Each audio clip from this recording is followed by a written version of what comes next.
Welcome to recording of another episode of podcast Café Evropa, Coffee Europe. It's a podcast brought to you regularly, and this time it's a little bit special because it's recorded live here in Ostrava, in Dolní Vítkovice, because we are part of the program of Colors of Ostrava Festival. And I'm glad that I can welcome here a part of audience, also our special guest of honor, who is Fabio Mauri, the author of DG Meme. We are going to talk about the account because it's become quite successful. You have 120,000 followers on Twitter or X. You know, bringing fun into European politics, that sounds a bit odd, right? Are you really trying to bring more fun into European politics? Is it possible? Do you get this reaction a lot?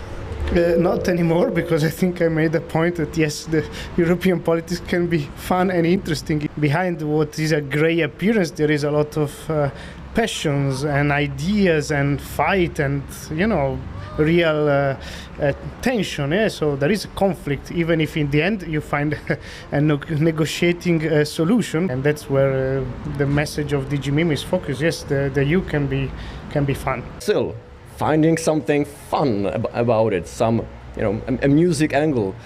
Does it come naturally, or do you have to like really focus and search for funny things? Yeah, naturally, I just read the headlines and I see the fun angle in it. So of course it took exercise. I suppose it's been now more than 6 years. So eventually you develop a sixth sense to spot the fun in the EU news.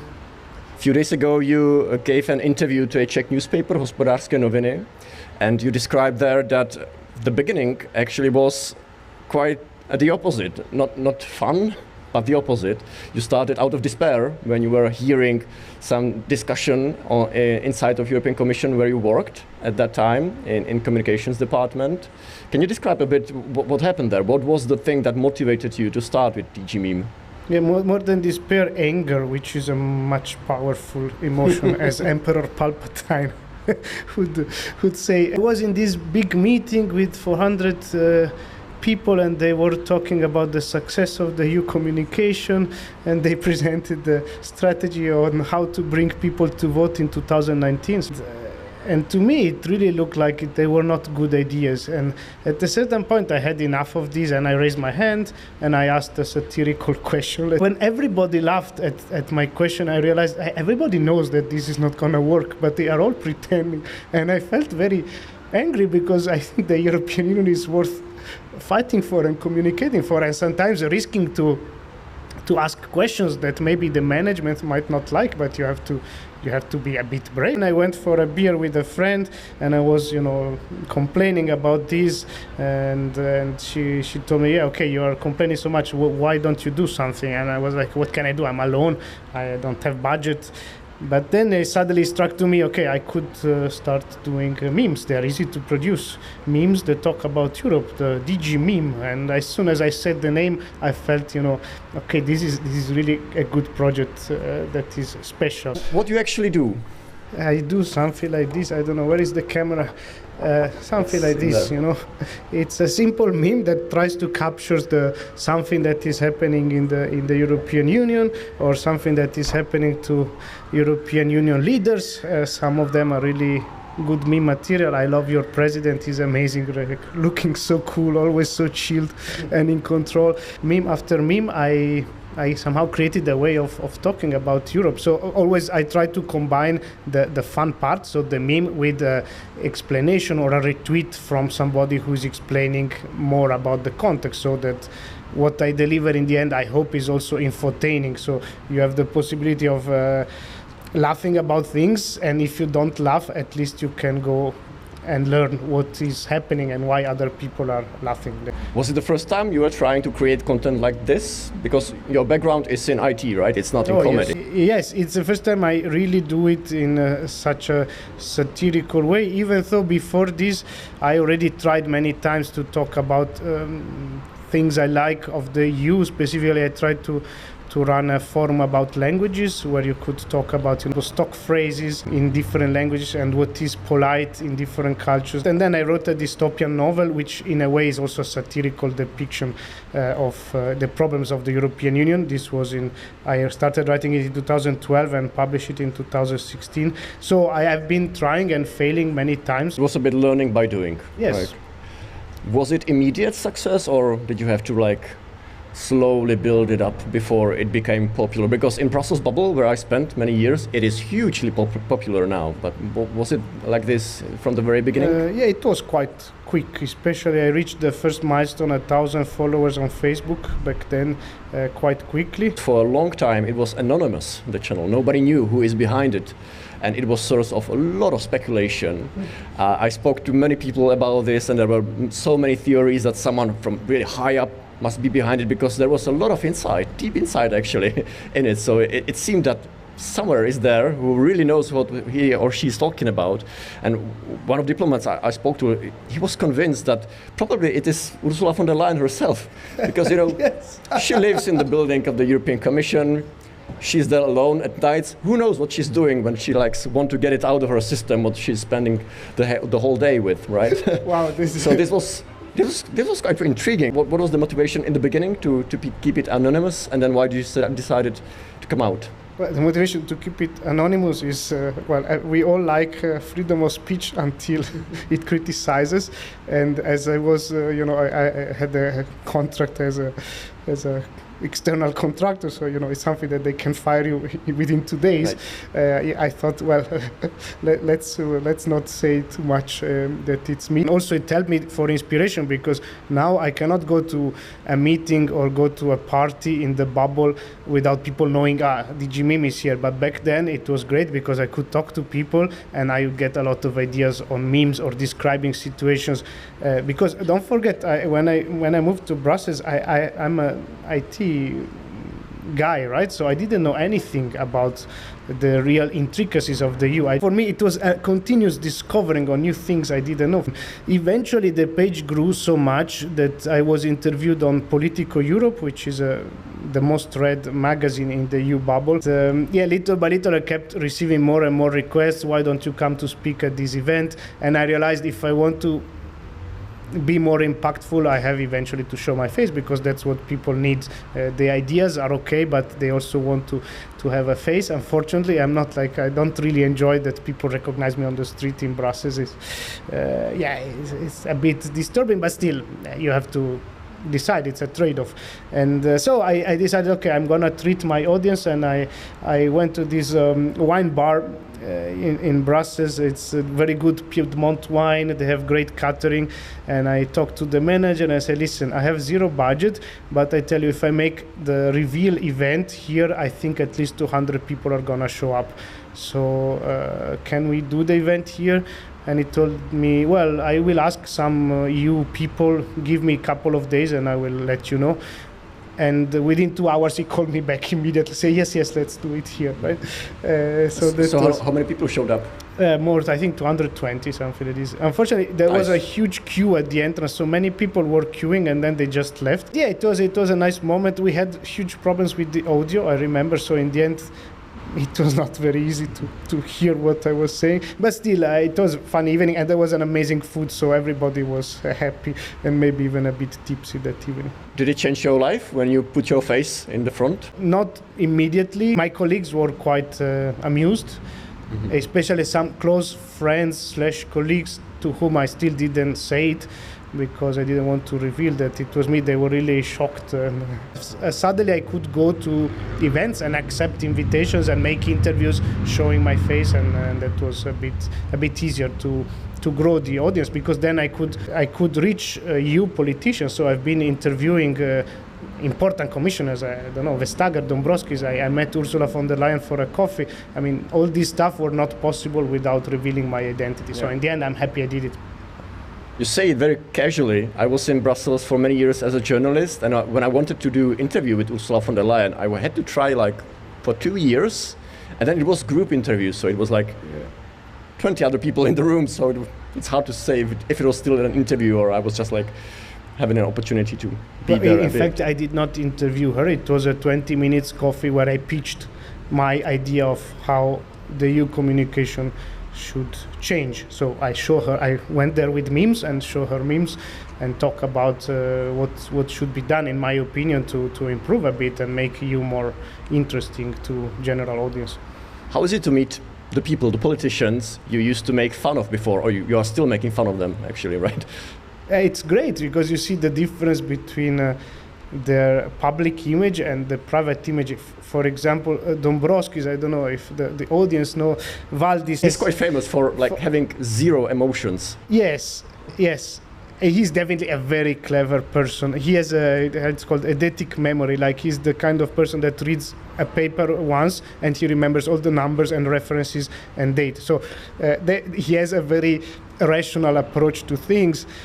But in the end, when I met him in person, he was smiling, he was very welcoming, he was even making a few jokes.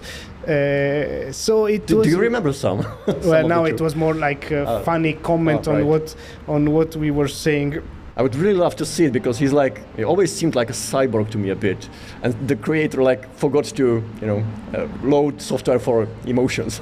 Yeah, so definitely when we were discussing, he was the Prime Minister of Latvia, and he guided the government transitioning from Latas I think, to Euro.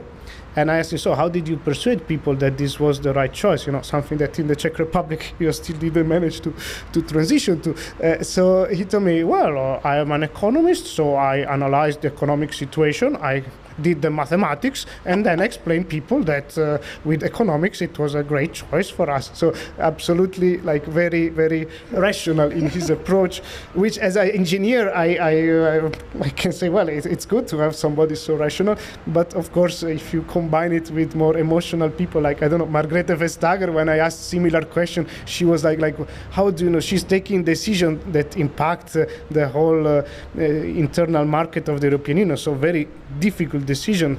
So Margrethe, when do you know that your decision is right? And her answer was, when my mind, my heart and my guts say the same thing, then I know that I'm taking the right decision. So a completely different approach to EU matters. It was very funny to meet Dombrovskis in person, and I think he had a great fun in the interview.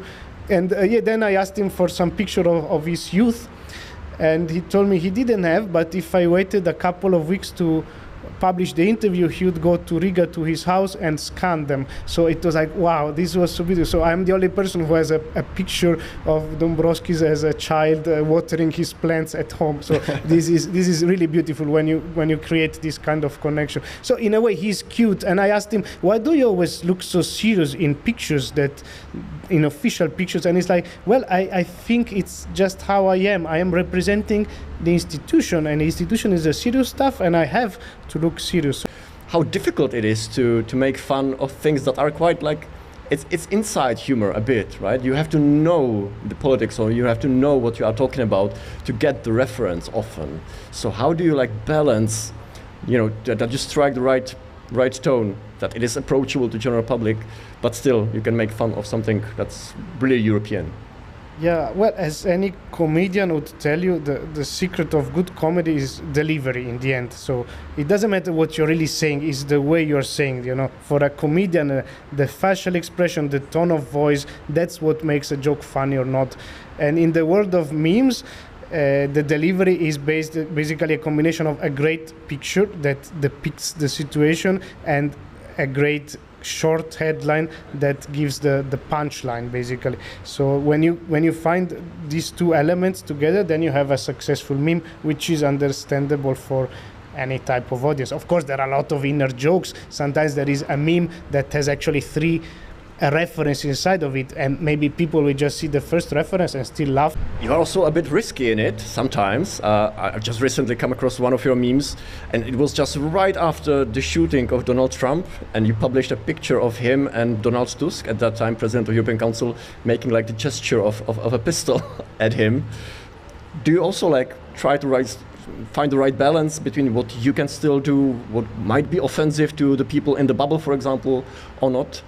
No, I mean, no, that one, absolutely not. I think political correctness in our days is dangerous, because you don't call things the way you should call them, and then it's hard to have a conversation when you don't understand exactly what you're talking about. So this thing that everybody gets easily offended nowadays is not my problem. Of course, it is not my intent to offend a specific group, but every time I make a joke that might be perceived as sexist, then I have to read all the comments of angry feminists that they are missing the point, that I'm not supporting sexism and just pointing out that this was a sexist behavior. So according to them, you shouldn't show a picture of Berlusconi looking at the ass of a journalist because it's sexist. Yes, but I'm not saying this is a good behavior. I'm making fun of it. You should understand this is to support your cause, and you have to accept it's freedom of speech. You cannot block everything. So I don't really care if somebody is offended. Specifically for this picture you mentioned,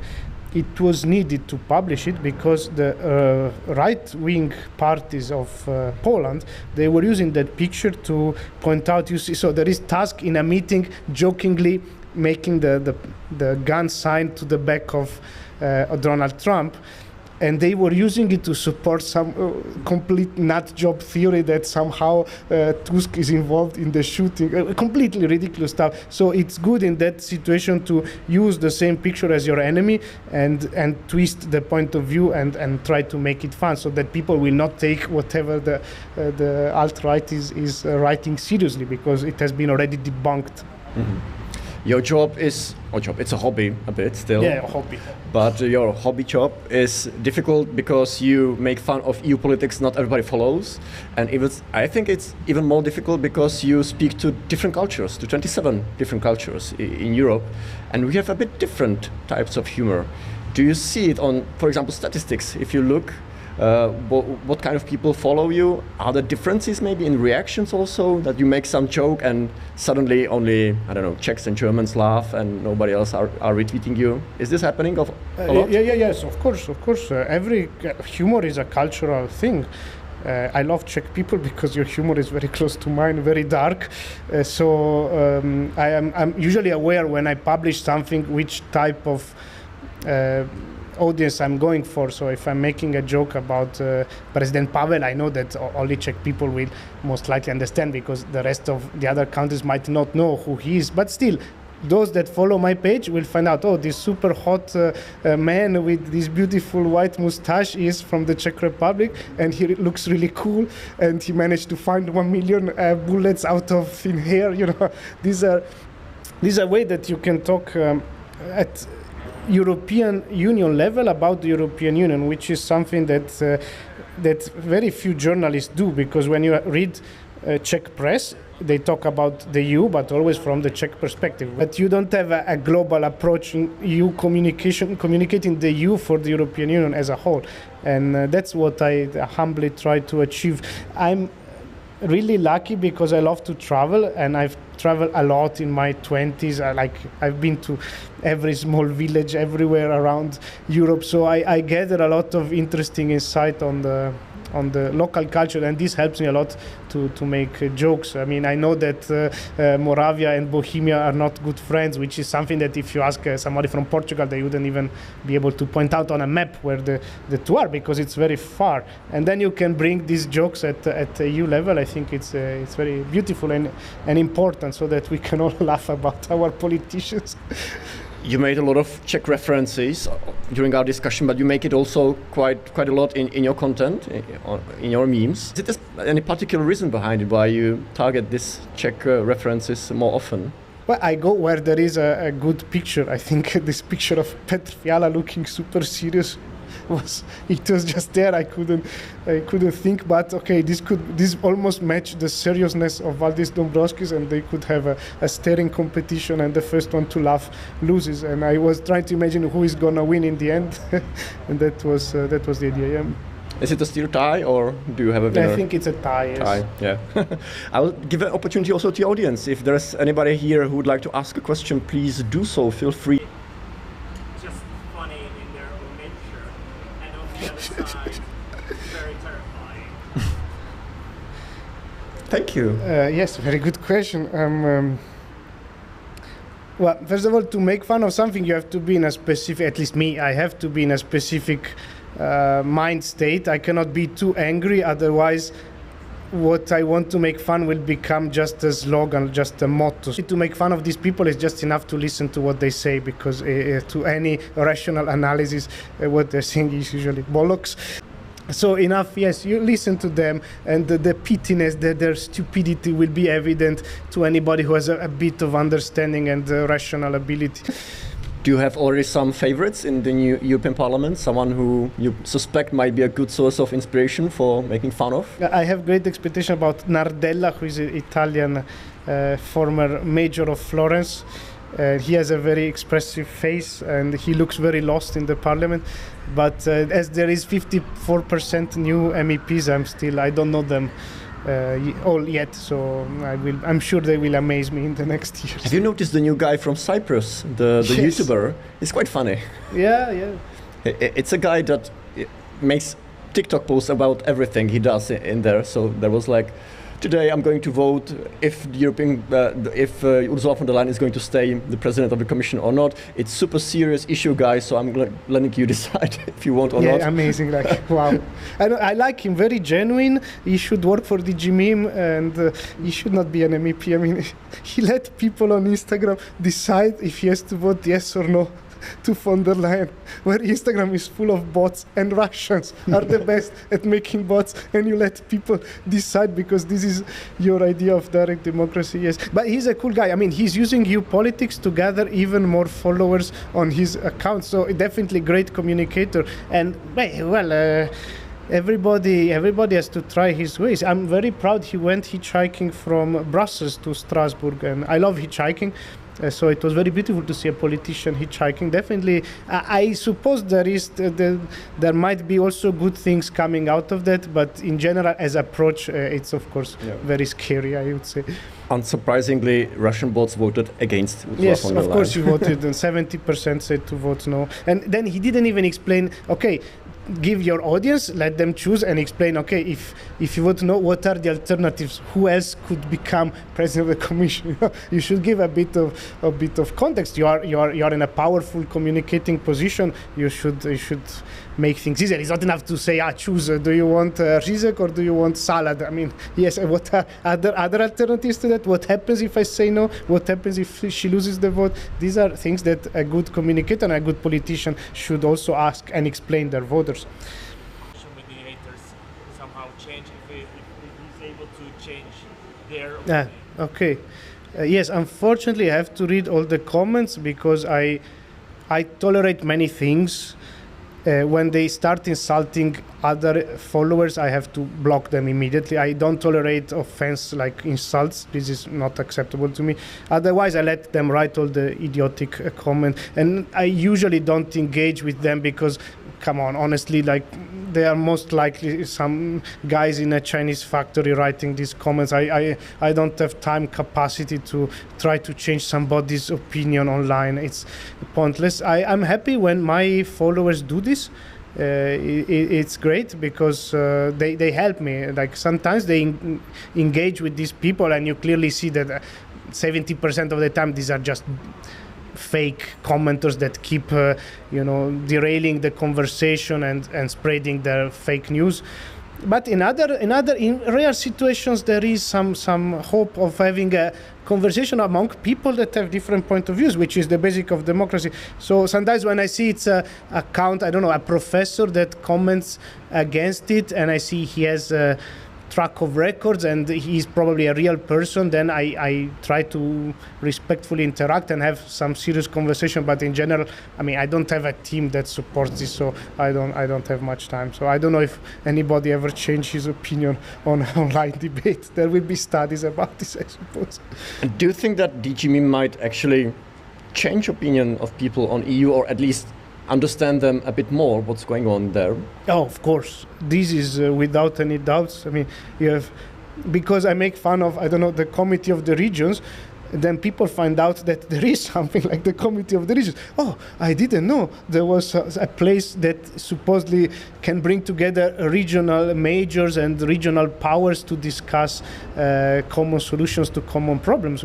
we should talk about it. Already talking about it is half the part, and you should talk in a way that people are following and are engaged. If you present the European Union project and you don't only let negative people talking about it, I suppose most people will understand, hey, after all, it's a great project. Not perfect, obviously, but the more we have people that know how it works taking decisions, the better it will get. Obviously, if 30% of the EU Parliament is made by people that are just there to vote everything down and try to meddle everything down because they're paid by the Kremlin, it's much harder to improve the situations that you have. So these are processes that take centuries, as the Bene Gesserit would tell you. I'm glad you say it, because I quite often actually recommend DG MIM as a source of education a bit. Oh, wow. Because you in a way explain, what trialogue is, what the institutions are, why they are so confusing with their names. So that's good. You're feeling the same way. I'm still asking if there are any more questions in there, right?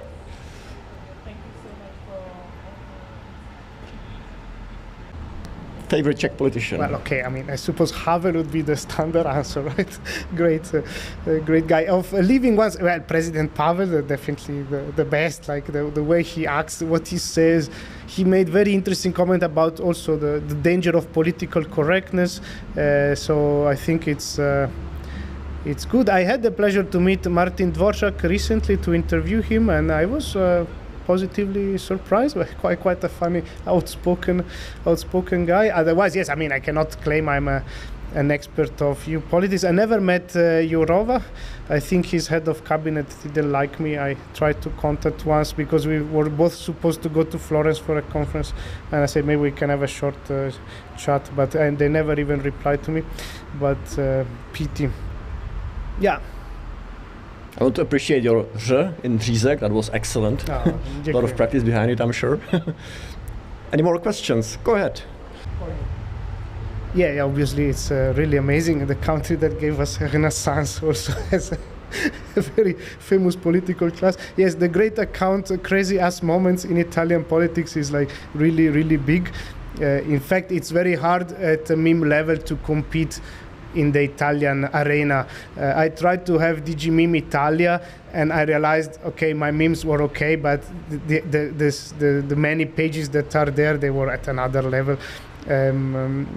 So it's funny to follow other countries' politics and see that in the end the problems are the same. And I'm glad you did Erasmus there, or okay. Where, in which city? In Perugia. Lovely, very beautiful. Okay, and this gave you, in 1 year you got enough input. Well, okay, nice. So I'm happy that our politicians entertain you. In the book, The Hitchhiker's Guide to the Galaxy, there is this point where one of the characters claims that in the end, what people want from politicians is not somebody who solves problems, but somebody who entertains them with scandals. So the president of the galaxy is the person that has the highest number of scandals and lovers and addictions, so that there is always something going on and people are entertained. Of course, as somebody coming from the Enlightenment philosophers, I hope that this is not true, but in Italy is unfortunately...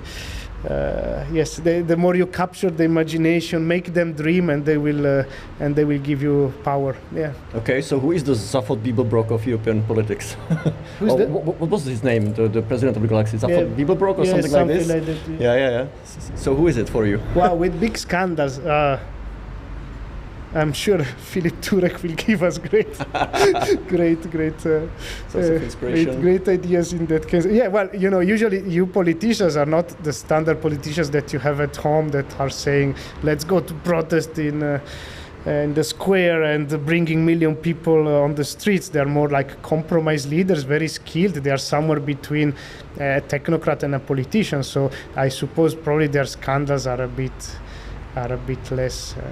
Yes, think about, the poor Finnish people. For them, the highest scandal was when their Prime Minister, Sanna Marin, besides that she was dancing in a pub that was like big, and she also paid 35 euros breakfast with her government card and not with her own private card. And that was something that Finnish people went on complaining for a month. And it was, from an Italian perspective, so beautiful to see that somebody could be enraged because a politician misused 35 euros of budget. And it's beautiful. I mean, with such an approach, imagine how beautiful our EU budget would be. But hey, it takes time. And the previous government in Finland of Antti Rinne, that collapsed because the post office workers went to streets. That's also quite unusual. No, that's also cute. Yeah. I still want to ask about the personalities. You spoke about Italian politicians. Giorgia Meloni is quite often in DG Meme, the new queen of roll eyes, or eye rolling of Europe, I would say. But is there someone who, because there are politicians that are not fun at the first glance, but you still somehow manage to make fun of them, and then there are politicians that are just not fun. That's it, period. Do you see this kind of this kind of difference between them? Are there any European politicians you just didn't manage to make any joke on them or about them, even though you tried? Yeah, honestly, not really, because there will always be a moment where a politician loses his aplomb and detachment. I don't know, Jourova, for example, somebody quite hard to make fun of because she's not doing any step out of her comfort zone, and yet somebody sent me a picture of her when she went to Greece, and she has the Parthenon on the back, and she's very impeccably, elegantly dressed. And I use that to make fun of, the classic Czech tourists that are always going with sandals and white socks, and that's how Europeans perceive it. But look how elegant she looks like. So it's not true that they are. I think the caption was, when they tell you Czech tourists always wear sandals and white socks, and she says kurva please, because she's absolutely elegant. So that was beautiful, because then a Czech understood the fun and they didn't take it badly because they're Czech and I love them, and the other countries understood, okay, but she looks really cool here. And then there is a video where she looks like super annoyed, and that went really big. And the caption was, when you see that Ano is joining a group with the far right, and she obviously looks displeased. So yes, I think in the end, if you have good contacts with cabinets and journalists, you always get pictures that are fun enough to make fun of anybody. Yes, it would be beautiful. A chunk of the EU budget, 1% of what DigiCom gets, it would be very appreciated. The future, I hope I can focus more on short videos, because I produced my first short movie, like it's 4 minutes. It was a hell of a job because I was filming and editing it. But it was a lot of fun for me, and I see there is a lot of expressive potential. So I hope I can focus a bit more on the YouTube channel in the years to come, and also I hope I can do even more interviews, but let's see. I'm quite busy until the end of the year, but 2025 it will bring hopefully new meetings. I've been trying hard to get Kaja Kallas for an interview, so I hope that's the next big shot that I'm gonna interview. I envy you. Last question from me. We started by saying that DG Meme started out of despair, basically, or out of anger, as you describe it. Is it different now, 6 years later? Do you still feel angry sometimes about the way EU communicates? Is it getting better? Yeah, it is getting better, for sure. And without being arrogant, I think I had an impact in that. So if somebody writes a book about the history of EU communication, I don't say DG Meme will have a chapter, but at least a couple of paragraphs at a certain point. Yeah, it's getting a bit better also because the new generation of communicators, that there are skilled people in the communication of the EU. It's just their ideas are cut by the higher the idea goes, the more weakened it gets. But yes, they had a lot of hope when I met the president, because I could hear their voices whispering and saying, come on, show her that we can be a bit more daring in the communication, we can engage a bit more with all the fake news that are spread online. So yes, it is improving, and I hope this new commission will have an even better one. Yeah. You will definitely deserve at least some of the paragraphs in history of EU communication. Thank you very much for being with us. Thank you also to the audience. I wish you good luck and a lot of inspiration in coming years. I'm sure we will have a lot of good laughs with DigiMeme, and I wish you a lot of followers too. So if you did not follow yet, please start doing so. It's really fun. Thank you once again, and please give a round of applause to Fabio Lauri. Thank you very much. It was a pleasure. Thanks. Woo!